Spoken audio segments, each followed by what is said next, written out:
So we're continuing our study of the Santa Fe Trail for our writing assignment that we're going to be eventually traveling along the Santa Fe Trail and keeping a journal of it. And we have discussed in the last few days plants along the trail, as well as common items that were traded along the trail, and then our landmarks. So let's go through the plants first. Since it is a grassland biome, there are grass, of course, and buffalo grass specifically, which was very helpful and useful for the survival of the buffalo that roamed on those plains. It is close. The closer you get to Santa Fe, you start to get more of that arid plants.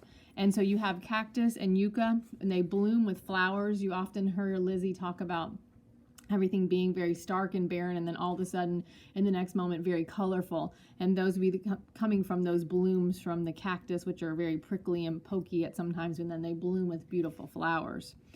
Big timbers were the line of trees that can be seen from a distance, and that would let the settlers know that they were going to be coming up on a new sort of biome.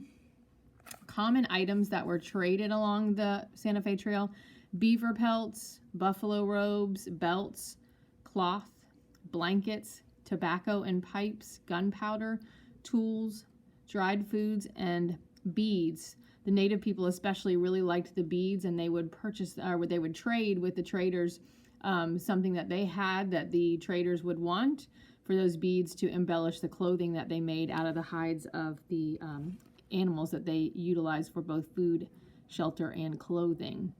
And you want to make sure you copy all of this into your reading composition notebook. And of course, you can always go back and re-watch the YouTube videos, pause them, so that you can write the information down. Landmarks is what we talked about on Wednesday. And we're going to start with Pawnee Rock. There is the National Park Service website of the Santa Fe Trail, and I will be going into more detail about that on Thursday. But you may want to just go on there so you can kind of take a look at some of these landmarks in person. That's what we did in class.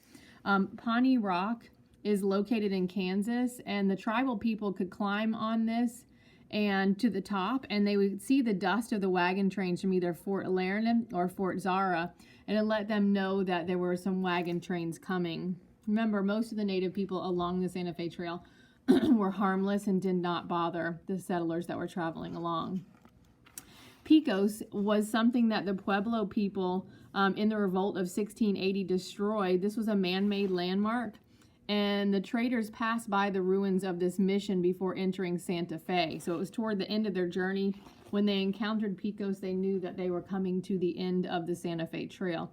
These landmarks are important to just let the settlers continue to, and the traders, of course, continue to understand that they were traveling in the proper direction.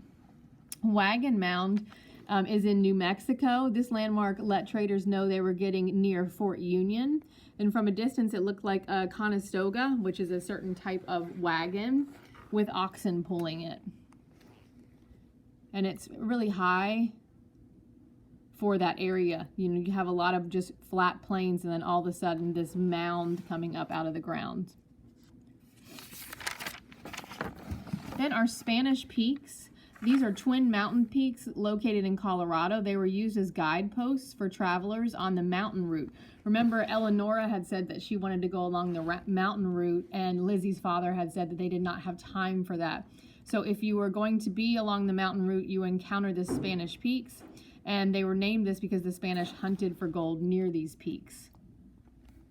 And our last one of the 5 landmarks that we identified in the very beginning when we started taking notes is Round Mound. This irregular shape in the high plains of New Mexico is along the mountain route. It was a major steering point for the traders. The trail passed to the north of it. So if you were going on the mountain route, your trail would go to the north side of this round mound. And if you were not taking the mountain route, then you were going to the south side of this round mound. And then tomorrow we're going to be reading some journals from some young pioneers, young settlers that traveled along different trails, and we'll also see for the first time the Santa Fe Trail from the National Park Service. So more to come tomorrow on the Santa Fe Trail.